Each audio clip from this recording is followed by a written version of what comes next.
to walk in nature and sense that God is everywhere. The gifts, the beauty. Embrace the mystery of God in our lives individually and collectively. Francis of Assisi had such a deep understanding of the Creator. He saw that incredible sense of relationship, which is foundational if we talk about harmony and peace. Franciscan values has to do with a way of living and relating. We use in our mission statement, compassionate presence for the world. We want to bring about peace in relationships. We stand on the shoulders of those who've gone before us. That live history. Led by the Spirit. Where needs have arisen and we've been invited or we see them, we respond.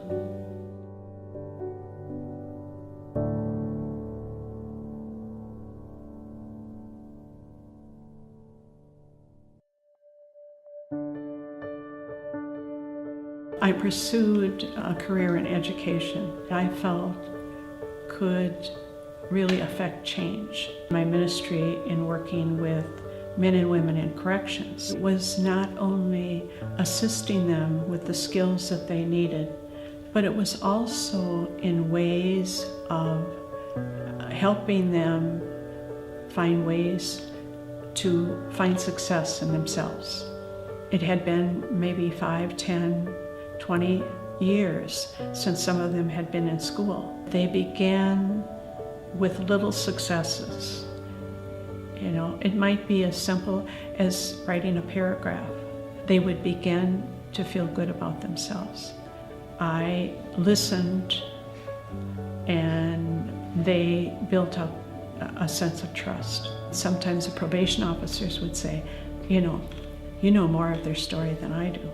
Sharing your own presence, I think, is what really calls out compassion. That was why I felt the ministry was so very important. Inspiring others. You're communicating to this person, you can do it. You can do it. You're somebody. You have dignity. That's the compassionate presence. Jesus said the poor would always be with us. But we need not to be satisfied that we've done enough, but to say, as long as there are poor, how can I reach out and make a difference?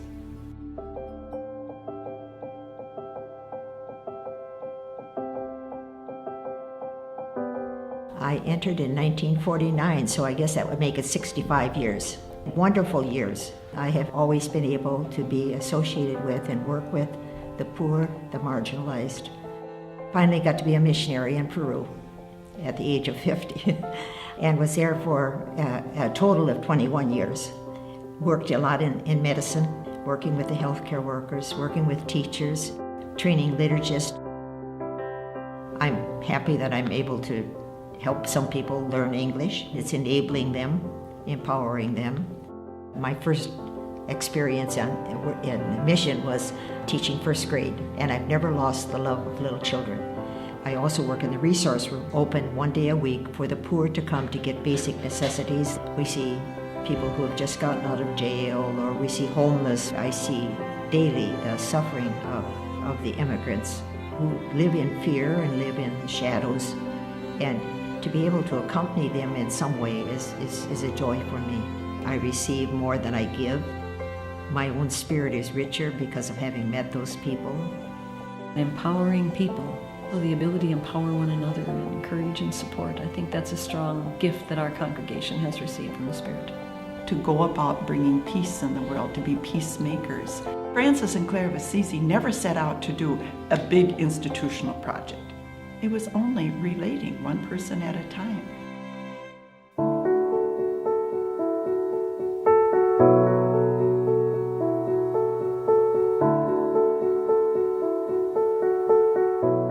Just wherever I was led.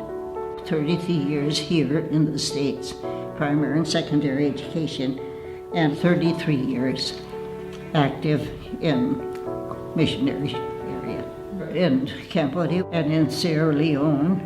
I think how little we realize what people are suffering. Extreme poverty. And that always sinks deep into my heart. The idea of such poverty. Sister Josine is such a competent teacher.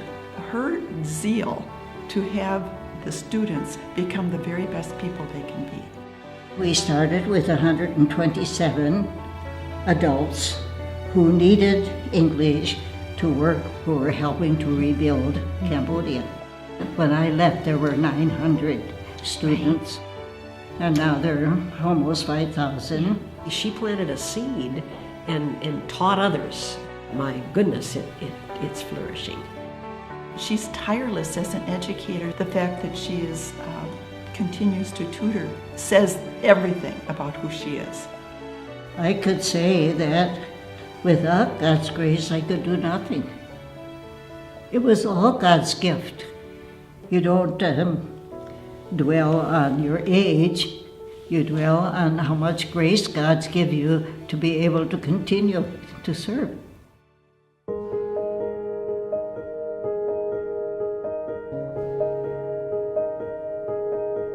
When I think of so much chaos in families, in jobs, in instability, and grab at this and grab at that, and how do we keep letting a light is a hopeful light shine within that world? The leaders of the next generation need to have compassionate hearts so that they see that they are persons with leadership skills to make a difference in society. They are ready to give, but they need to have someone make them aware of what the needs are outside of themselves. I think the greatest thing are the small acts that the sisters do daily. People ask, will you pray for this? I'll ask the sisters. You know there's a powerhouse of prayer. An example of moving to a new ministry that we could not have imagined 6 years ago would be the efforts right now for education to raise awareness of human trafficking. The best I can see to achieve change and help people is to belong to the church. It's a very deep and yet tranquil joy to be able to be part of something that's good, that's doing good in the world, bringing people closer to God.